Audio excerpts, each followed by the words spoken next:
This is all, of course, signal permitting. Bless you.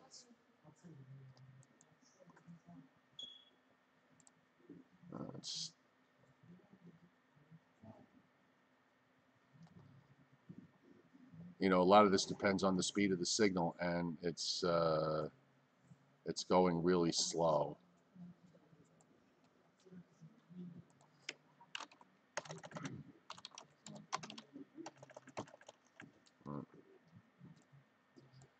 Okay, hey guys, welcome tonight to my YouTube channel, and I'm at the Bayonne Library in Bayonne, New Jersey. We've got a nice crowd tonight. The Boy Scouts are here.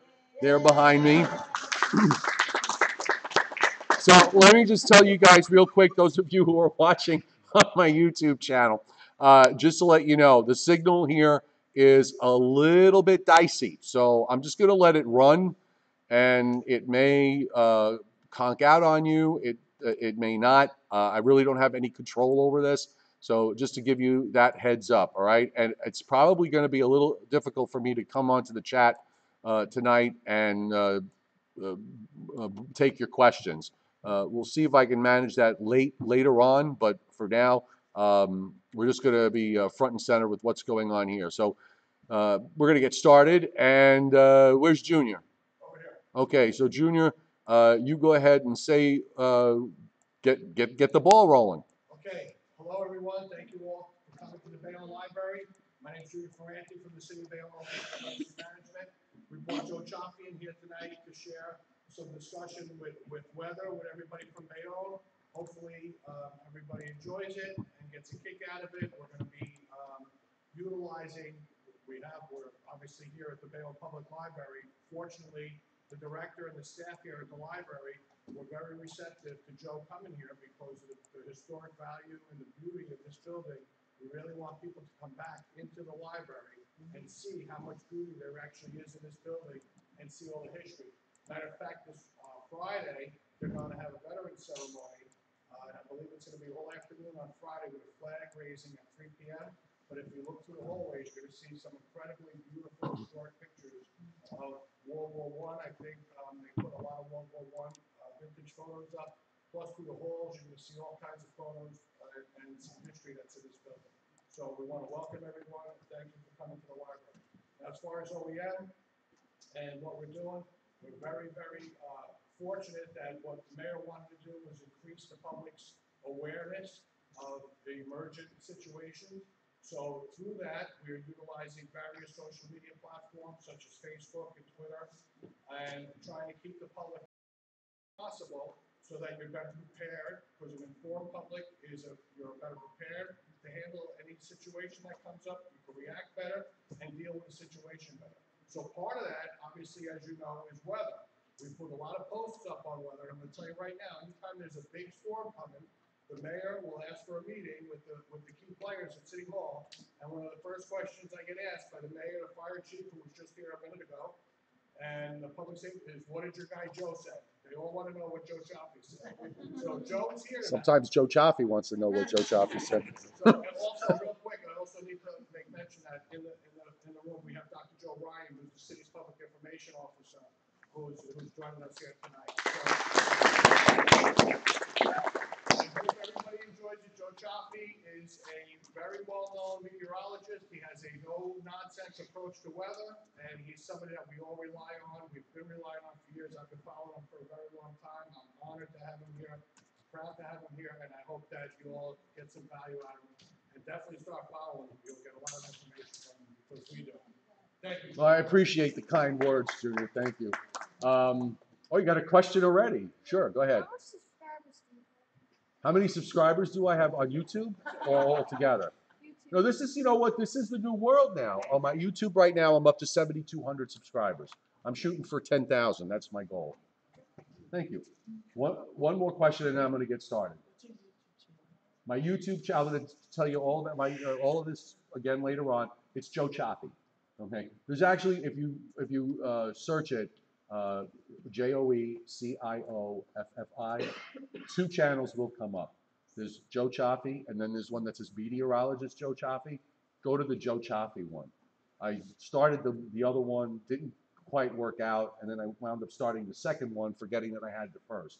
So just go to Joe Chaffee, and we'll do. I do live streams every night, at least one live stream.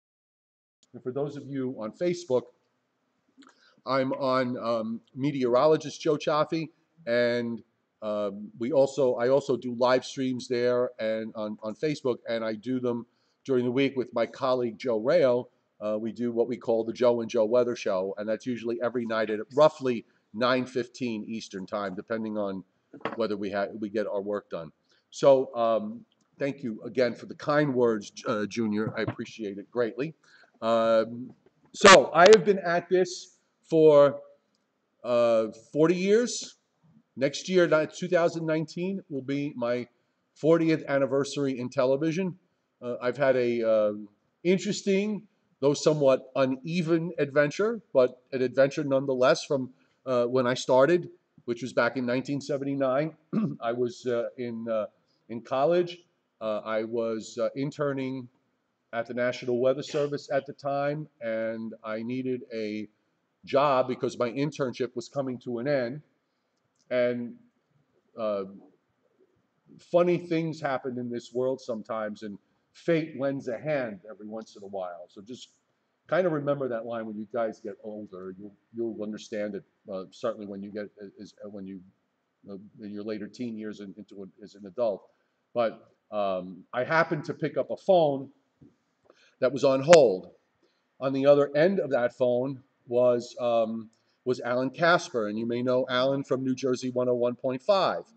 Well, I, he is the reason why I am doing what I'm doing today. In terms of, he inspired me to want to do weather when I watched him on television.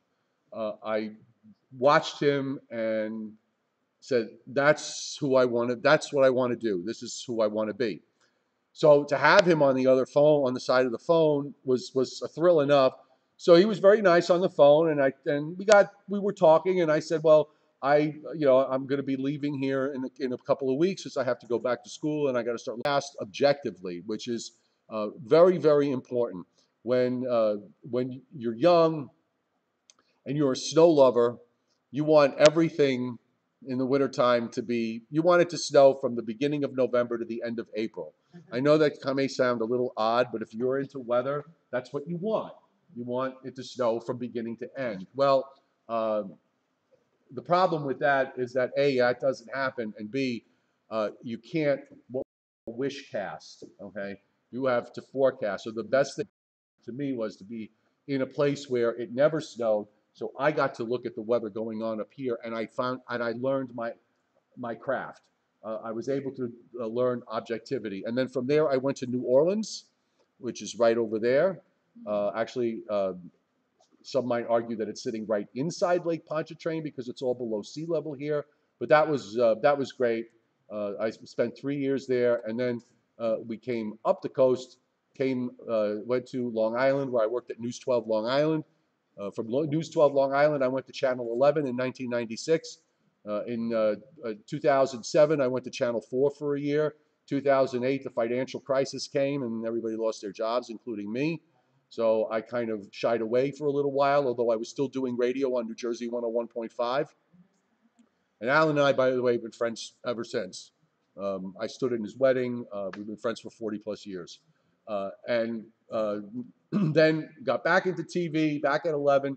Then I went to Fios One News, which is where I am now. And of course, I'm all over the place on the internet. You name it. You name the social media platform or whatever platform it is, I'm there.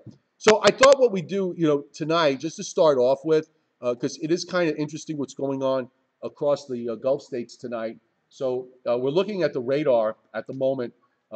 My daughter just moved to Georgia, uh, in Atlanta. I talked to her today, and she said it was beautiful this morning. She took my grandson out for a run, but they had these big thunderstorms going on. But if you look, take a look at that. You see that bright red streak right in here, right there, okay? Now, those are very, very strong thunderstorms. Now, maybe one of the Boy Scouts can tell me what kind of shape is that? If you look at that whole area that's in red, can you describe that shape? Yes. A-OK fine. I'm sorry? A-OK fine. Hey, I don't know what's the book. okay, no, this right here. See that this red thing? Yeah, what's that right here? OK fine. Well, if you look really close, you see the shape of this. It's like a bow, okay? Almost like a what we call bowing. It's bending. You see how it bends right in here in that circle? That is probably what's happening in there is that we're seeing very intense thunderstorms. And I'm going to take a shot and pull up the Atlanta radar right now and see if there are any tornadoes. Because whenever you see bowing like that, you can oftentimes have tornadic activity. It's going to take a little second here to load. It looks like the signal's just a tad slow, but okay. By the way, this is a website that everybody should use, and this is the National Weather Service's website, weather.gov. So just remember that whenever you have any kind of severe weather, this is this is really a good resource. I don't see any tornado warnings up. There'd be like red boxes here or severe thunderstorm warnings up. So I guess they they're not quite to that level yet, but they might very well be. So we have a lot of action going on there on the radar tonight. And the reason why I'm looking at this overall is because the system that's going to be developing here is going to be our weather maker here for Friday. And we'll go into some local weather stuff and what we can expect in the short range a little later on. So at this point, I'm just going to jump over to this kind of complicated looking map. Okay, so I'm going to boom my voice a little bit. All right. Last year, last February, if you remember last winter, okay, we had a very strange winter in a lot of ways. The first half of the winter came after a very, very warm fall. In fact, a lot of people thought that the summer extended into the fall. It was so warm into the middle part of the month of November. And then all of a sudden, it was as if a switch was flipped. And if anyone works with landscapers, they'll all tell you from last year that they had no time to get the leaves to clean up because it was so warm that the leaves never really came down until all of a sudden the temperatures were down in the teens and 20s, and they never were able to do their winter cleanups. So it was a very radical switch that we had. We went from 70s to temperatures way above normal to suddenly going into later November and through December and into the first part of January last year, if you remember, it was extremely cold, bitter cold. I experienced where I live out on Long Island, the first time that I've seen it in the 30 years I've been out there was the Great South Bay, which is along the south shore of Long Island. It freezes in the wintertime, not every winter, but in cold winters it freezes. But it freezes in later January, February into early March. I have never seen it freeze in December. And when I say freeze where you could walk across it. And it was actually quite a sight. All of last winter was a winter where the atmosphere seemed to be stretched in extremes. We went from the extreme warm to the extreme cold, and then we went back to the extreme warm. Now, a very interesting thing happened last winter in the middle of February. I don't know if you how closely you pay attention with weather-related stories, but in the middle of February, there was the weekend going into President's Day weekend where the temperatures at the North Pole rose above freezing and and temperatures up in the polar regions went to almost 50 degrees above average, okay? And what this illustrates here is right in this area on the map is where the warming took place. So just to give you, I know the geography might be tough to look at here, but this is England, Ireland, Spain. We're over here, okay? And this big warming event took place in the upper atmosphere. We're talking where planes fly. And that warming went all across the pole. What that did is that it set off a series of, of atmospheric events, kind of like a chain reaction. If you, one of the things about how the atmosphere works and how weather works, so think of I won't date everybody too badly, but us older folk with our children might remember the toddler's toy. I use this as an example. There was a toddler's toy. It was kind of like a puzzle with gears, and there was a handle on one of the gears. And the object was to get the gears into the puzzle, you know, in their right spot. And then when they got all the gears in, you turn the handle on the one gear, and all the gears would turn. And the kid would be happy, and hopefully, if you were lucky, the child would do it maybe 150 or 200 times so that you could, you know, have them distracted long enough so that you could get something done. The atmosphere kind of works in the same idea. You've got all these gears going. One is causing another gear to turn, which is causing another gear to turn, which is causing another gear to turn, but with one important difference, and that is each gear is constantly changing. It's getting bigger, it's getting smaller, it's getting stronger, it's moving further north, it's moving further south. It's kind of like a Harry Potter jigsaw puzzle, okay? You've got the puzzle pieces and you're putting together this puzzle. Now, if you had a Harry Potter jigsaw puzzle, what do you think would happen with those pieces when you try to put them together? Well, maybe Voldemort would come, yes, but what would happen to the pieces of the puzzle? Okay? They would change shape. So suddenly you think, I got this puzzle solved. You're putting the pieces together, and the shapes change. So now you've got a new puzzle to solve. This is how the atmosphere works. This makes it very, very difficult at times to try and forecast what weather is going to be, because we are forecasting change. A weather forecaster's job is to forecast change, and his job is also to remember that the change that he's forecasting is changing. So he's got to forecast the change of the change of the change. And the further out you go in time, okay, when we're talking about an hour from now, the amount of change is likely to be very small. So if you asked me, Joe, what is the weather an hour from now? I could look at the radar, look at the satellite. Hopefully I remember to look out the window, and I will tell you, okay, this is what's going on. I think in an hour, this is what the weather's going to be. And I probably have an extremely high probability of getting that correct. But as we go out longer and longer in time, let's go out 1 day, 2 days, 3 days, 5 days, 10 days.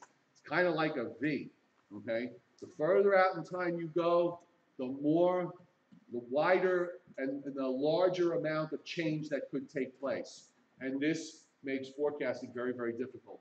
This event set off what happened last March. And if you remember last March, we had not one, not two, not three, but we had 4 nor'easters inside a 4-week period. I have to say, in all the time that I've been doing this, and being back in the East Coast since 1986, those 4 nor'easters, that was one of the more remarkable periods of weather that I experienced. So here's a loop, a satellite loop of the 4 nor'easters moving along. As one goes out, the next one comes in. What's the general shape of each storm?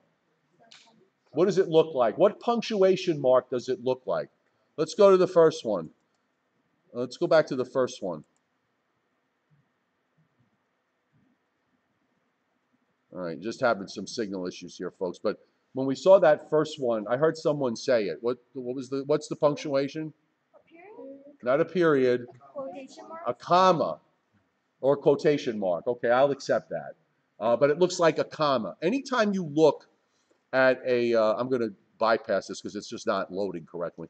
But anytime you look at a satellite picture, whenever you see something that looks like a comma, just like we saw on the radar before, that bow, okay, that kind of looks like a comma.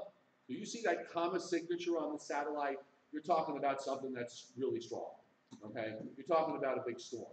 So that's a dead giveaway. And to have, you know, in a given winter, you're going to have 1, 2 nor'easters to deal with, but they're going to be spread out over a number of months. To have 4 of them in less than 4 weeks' time was really a remarkable thing that happened atmospherically.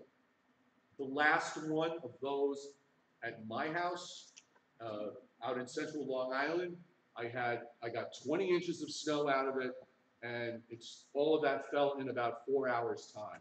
So I basically got 5 inches an hour for about 4 hours. It's like, and I've experienced that one other time, which was back in 2013, in February of 2013, and I would describe that as just kind of living in a snow globe. Which, if you're a snow lover and you had to choose where you'd want to live, you obviously would want to live inside a snow globe. But it was a remarkable thing to see. Now, we're going to try and figure out, and I'm going to tell you right now, I don't know what the answer is. I don't know what the outcome is. One of the wonderful things about meteorology, I think, is that because it's about change and trying to figure out how the change is going to change, in 40 years that I've been doing this, I'm still learning. I'm still seeing things I've never seen before. And it's great because it gives you a lot of variety, among other things. You'll never get bored, okay? There's always something, and just when you think you have it all figured out, something will come along to make you humble and realize that, no, you don't have it all figured out, okay? So weather is a lot of fun, and it's a very, if you're ever, any of you, if that's what you're thinking of down the road, I'm just going to tell you that it's a fun. It is a fun thing to do. If you like to solve puzzles, if you like math, if you like to solve math problems, you know, or trying to take things apart and putting them back together in a sense, this is a good field for you. So, what are we looking at over here? These are one of the things. This is one of the things that we're going to be looking at with regards to the upcoming winter, and let me just say this. There is no way anyone can tell you today, and that includes me, what kind of winter we're going to have. There's too much, it's just too much, okay? There's too much to look at. It's crazy. There are so many different things that impact our weather here in the northeastern part of the United States. We're actually a pretty unique place here where we are because we see a little bit of everything. It's for weather, this is actually, and for anybody that's into weather, this is actually a really great place to work because of the fact that, except for, I don't know, I guess dust storms, and I suppose if you look hard enough, you probably could even find one of those in some of the drier areas around here, like in some of the beach areas under certain conditions, blowing sand around and that kind of thing. But you really do see pretty much every weather phenomena. You see snowstorms, you see hurricanes, you see thunderstorms, you see the occasional tornado, although you really don't want to see the occasional tornado. But you get such a wide variety of weather, and we get it on a rather regular basis. I think of all the parts of the U.S. we here in the Northeast, we tend to have to dodge more weather systems throughout the year than most other places. One of the things that we look at as maybe something that's going to give us a clue as to what the weather is going to be like for the winter is the growth of snow cover over North America and over Siberia or Eurasia, okay? There is a theory that is put forth by a man by the name of Dr. Judah Cohen, and you can find him on the internet. You can find him on Twitter. If you're into weather, he's the guy with this. So he came up with this theory that during the months of October, for him the key month is October. During the month of October, how fast the snow cover grows in Siberia impacts the weather here, the winters here in the eastern United States. His theory is that if the snow growth rate in Siberia in October is rapid, then the eastern part of the United States will have a colder and snowier winter than average. If that snow cover growth is below average in Siberia, then the opposite would happen. The winters here in the east would be warmer. Now, here's the problem with the Siberian snow cover growth theory. So he looked at all this data going back to about the year 2000, and that's a very small data set. So he found 14 winters in a row where that theory worked perfectly. If you use that theory just alone from 2000 to 2014 to forecast the kind of winters that we would have, you would have done very well for a long-range forecaster. The problem is that, and you'll find this happens quite a bit in all different areas of life, and you may have experienced this, is that once you figure something out and you think you've got the magic bullet that's going to solve all your problems, guess what? It stops working. And that's kind of what happened with the theory, because in the weather world, all the weather people suddenly jumped on it back in 2013, 2014. And I was among those. We should be looking at, let's start looking at this because it seems to work. So now suddenly everybody's paying attention. Everybody's making their forecasts based on Siberian snow cover growth. And what happens? Well, 2016 comes along with the major El Nino that we had. And I'll talk about what the El Nino is in a second. And the theory didn't work. His theory that was one of the October snow growth in 15 and 16 was at the top of the charts. And that was actually one of the warmest winters we've had because of the El Nino. So it didn't work. So this is the problem with all the stuff that we look at in the weather world. Some of it works some of the time, but some of it doesn't work the rest of the time. Yes? Does the snow melt in Canada have an effect on winters? Do people look at that? Yes, now there's other theories that look at the snow cover in North America as having impact. Last year, the snow cover across North America grew very, very rapidly. It was one of the fastest growing seasons with regards to snow cover, and that may have played a big role, or played at least some role, in the early onset of winter conditions last year. I will tell you that this year, the snow cover growth across North America, mainly from the Canadian border northward so far, is actually running ahead of last year's. So you've got two things right now that are kind of saying that the winter ahead is going to be colder and snowier than normal. If it winds up being the exact opposite, it would not shock me. But again, as I said, these are just two things that we look at. And there are some that say that, no, you really shouldn't look at October, you should look at November. And there's some work that suggests that maybe November's the one. And then there are some that said, no, you shouldn't look at November alone. You should look at October and November combined. So there's a lot of research now that's going on that's trying to figure this out. I think at the end of the day, what's going to wind up happening is that, like a lot of this stuff, it works some of the time until you figure out that it's not that it works, and then it's going to stop working. Now, the other thing that we look at, you notice how weather people like to look at pretty maps with colors, But okay, so this is a map of this is actually from today. Okay, these are ocean water temperature anomalies. In other words, the amount of how far above normal and how far below normal are the ocean water temperatures. Because this is where we mentioned the El Nino. I'm sure some of you you may have heard of the El Nino. What the El Nino is a phenomena where it actually means little boy. And it has its origins in South America because there would be an unusual warming of the waters off the coast of South America near the equator. Okay, so we're talking right in there, okay?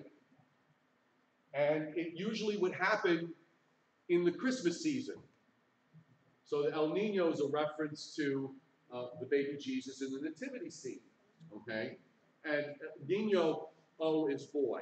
So El Nino, little boy.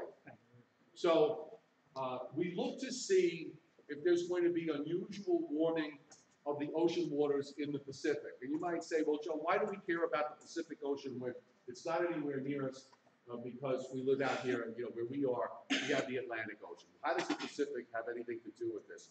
Well, it has a lot to do with it because remember that weather systems across the northern hemisphere, everything's moving from west to east, okay? So the Pacific Ocean, if it's warmer than normal or cooler than normal, it's going to impact the strength of weather systems or the lack of strength in weather systems as they move across. Those weather systems eventually have impact on our weather here. When the El Nino is active, in other words, when the ocean water temperatures are really warm across the equator, we tend to have warmer than normal winters here, okay? When the El Nino is active and very strong.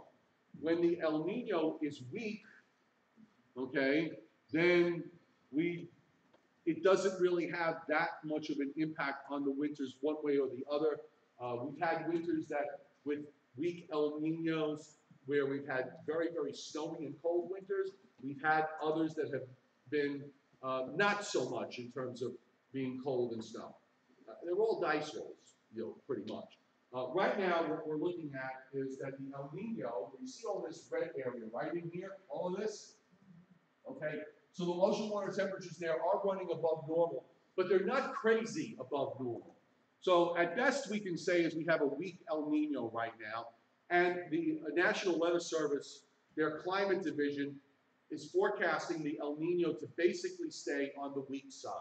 If that's the case, that could mean that the winters might be a bit snowier in the mid-Atlantic states and going south, and maybe less snowier as you go north. But again, this is just one factor. The other thing that's going on that's of really recent importance is in the Atlantic. You'll notice that off the North Carolina coast, all right, which is right here. I know the geography on this map's a little tough, but it's right here. You see this whole area of orange and red that goes out, okay? That is what we call the Gulf Stream, a stream of very warm water that starts down in the Florida Keys, comes up the east coast of Florida, runs up off the Carolinas, and then once it gets to the North Carolina coast, it turns to the east-northeast and goes out into the central Atlantic. Now, the Gulf Stream is very, very important in the atmosphere. It has a function. It transfers heat in the atmosphere. It causes big storms to develop, and it does other things. It tempers the cold air masses that come down out of Canada and modifies them to some degree when they move over that warmer water. It also is a driver for hurricanes and tropical storms, because when they get over that Gulf Stream water, they tend to strengthen because those water temperatures are pretty warm. One of the things that's happened in recent years, if you notice, the Gulf Stream is supposed to go pretty much all the way across the central and North Atlantic and then get to just east of Ireland and England. And it's a very, very important it has a very, very important function for northwestern Europe and for Ireland and England, because when the Gulf Stream is present there, the warmer waters off the coasts of Ireland and England, it protects them from having, to some degree, it protects them from having severe winters. over the last couple of years, if you notice about halfway across, the orange and red, the bright orange and red, comes to a grinding halt. There is a lot of evidence to suggest that the Gulf Stream has temporarily collapsed in the central Atlantic. So this could have a number of implications for North and Western Europe. It could have a number of implications for Ireland and England. Last March, Dublin had its first blizzard, 16-inch snowfall since 1983, I think it was. Right, and then the beast from the east, which was a Siberian air